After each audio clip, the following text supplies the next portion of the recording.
আজকে আমাদের সমাজে বিবাহটা কঠিন হয়ে গেছে আর জেনা ব্যভিচার সহজ হয়ে গেছে। কারণ যেই সমাজে বিবাহ কঠিন হয়ে যায় সেই সমাজে জেনা ব্যভিচার সহজ হয়ে যায়। রাসূল সাল্লাল্লাহু আলাইহি ওয়াসাল্লাম মুসলিম যুবকদের চরিত্রকে হেফাজত করার জন্য তরুণ সমাজকে বিবাহের প্রতি উদ্বুদ্ধ করেছেন।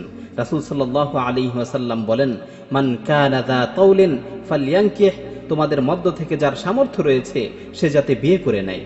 অন্য হাদিসে বর্ণিত হয়েছে, রাসূল সাল্লাল্লাহু আলাইহি ওয়াসাল্লাম যুবকদের লক্ষ্য করে বলেন, ইয়া মা'আশারাশ শাবাব মান ইসতাতা'a মিনকুমুল বাআতা ফালইয়াতাযাওয়াজ ফাইন্নাহু আগাদ্দু লিল বাসার ওয়া আহসানু লিল ফারাজ। হে যুব সম্প্রদায়, তোমাদের মধ্য থেকে যারা খরচ বহনে সক্ষম তারা যেন বিয়ে করে নেয়, কেননা বিয়ে হচ্ছে দৃষ্টির হেফাজতকারী ও লজ্জাস্থানকে সংরক্ষণকারী। আমাদের সমাজের বাবা মায়েরা যদি প্রাপ্ত বয়সে ছেলে সন্তানদের বিবাহের ব্যবস্থা করত, তাহলে ছেলে সন্তান চরিত্রবান হতো, ছেলে সন্তান দায়িত্বশীল হতো, তারা জেনা ব্যভিচারের দিকে পা বাড়াতো না, তারা ধর্ষক হতো না।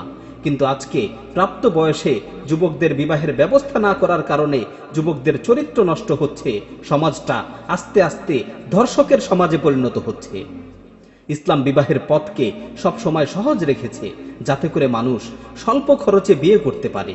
রাসূল সাল্লাল্লাহু আলাইহি ওয়াসাল্লাম বলেন, ইন্না আ'যামান নিকাহি বারাকাতান আইসারুহু মু'নাহ, নিশ্চয়ই ওই বিবাহ অধিক বরকতপূর্ণ যেই বিবাহে মোহর কম পরিমাণ ধার্য করা হয়, যেই বিবাহে মোহর কম ধার্য করা হয়। অন্য হাদিসের মধ্যে এসেছে, খায়রুন নিকাহি আইসারাহু, ওই বিবাহ হচ্ছে সর্বোত্তম যেটা করতে সহজ, অর্থাৎ যেই বিবাহের মাঝে খরচ কম সেই বিবাহ হচ্ছে সর্বোত্তম বিবাহ। আমাদের সমাজে আজকে বিয়েটাকে অনেক ব্যয়বহুল বানিয়ে ফেলা হয়েছে, যার ফলে ইচ্ছা থাকলেও যুবকরা বিয়ে করতে পারছে না। কারণ বিয়ের নাম নিলেই লক্ষ লক্ষ টাকার হিসাব কষতে হয়। অথচ রাসূল সাল্লাল্লাহু আলাইহি ওয়াসাল্লামের জামানায় বিবাহটা একেবারেই স্বাভাবিক বিষয় ছিল। শুধুমাত্র একটি লোহার আংটি মোহরানা দিয়ে সাহাবায়ে কেরাম রাদিয়াল্লাহু আনহুম বিয়ে করেছেন। এমনও হয়েছে যে রাসূল সাল্লাল্লাহু আলাইহি ওয়াসাল্লাম সাহাবীদের মাঝে বিদ্যমান থাকা অবস্থায় সাহাবায়ে কেরাম বিয়ে করেছেন, অথচ রাসূল সাল্লাল্লাহু আলাইহি ওয়াসাল্লামকে জানাননি, রাসূল সাল্লাল্লাহু আলাইহি ওয়াসাল্লামকে দাওয়াত দেননি।